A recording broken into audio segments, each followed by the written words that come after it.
Sanibonani ekhaya lamaphupho. Usibhaleleni namhlanje usibhalele ngokuphupha uwenza ucansi ukuthi lokho ngabe kubika ukuthini. Kodwa bengicela ukuthi-ke wena ube nesiqiniseko sokuthi uyasubscribe-a, uyasilandela ku-Facebook sichaza amaphupho, uyasilandela naku-TikTok. Nala ku-YouTube uyasubscribe-a ukuze uma ukuthi khona enye ividiyo esiyifakayo, i-notification isheshe ingene efonini yakho. Ukuphupha uwenza ucansi. Ngiyathemba ukuthi usubscribe-ile njengoba uqhubeka. Ngokujwayelekile-ke kuyenzeka ukuthi kwesinye isikhathi kuyenzeka ukuthi kade wagcina vele ukwenza inkonzo yasekamereni, ugcine usuphupha ukwenza lokho. Iphupho nje lele elijwayelekile. Okunye-ke ukuphupha wenza ucansi kungabika ukuthi ulalwa yisilwane ngoba ngesikhathi esiningi kuthiwa uma wenza ucansi kusuke kuyisilwane leso olala naso.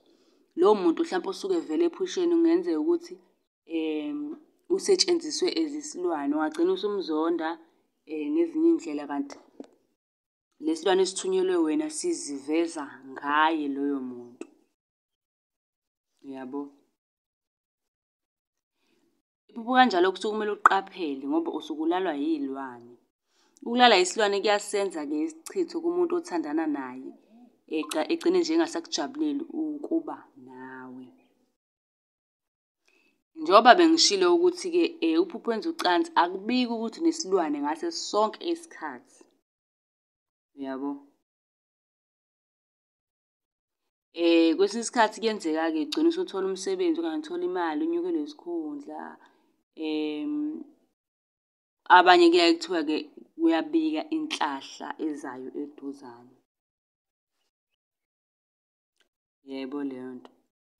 Ngesinye isikhathi-ke uphupha nomuntu ongamazi umbono omuhle, ukhumbule ukuthi-ke kuyenzeka ukuthi isilwane leso. Kwesinye isikhathi-ke uma uwumuntu wesilisa uphupha wenza ucansi, kuyaye kuthiwa mhlampe uma uneminyaka ewu-12 kanje noma kuya phezulu kancane, kuthiwa usuke ukhula. Umuntu eyiphuphe kanti into eyenzeka ngempela kanti kusuke kuwukukhula. Njengoba ngisho ukuthi hhayi wonke amaphupho ocansi ukuthi asuke ebika isilwane, kuyahlukahlukana. Kwabanye kuyasho ukuthi kube yinhlahla, kwabanye kuyaba isilwane kwesinye isikhathi kuya ngokuthi uyakhula. Uma unombuzo ngicela ubuze, ngicela usithinte lapha ey'nkundleni zethu. Ikhona incwadi yamaphupho 400, ikhona insipho yobulongo for 100 rand, namanye-ke ama-products amaningi. Okwakho ukuthi usithinte sikwazi sikulungisele lokhu okudingayo, sikuposele.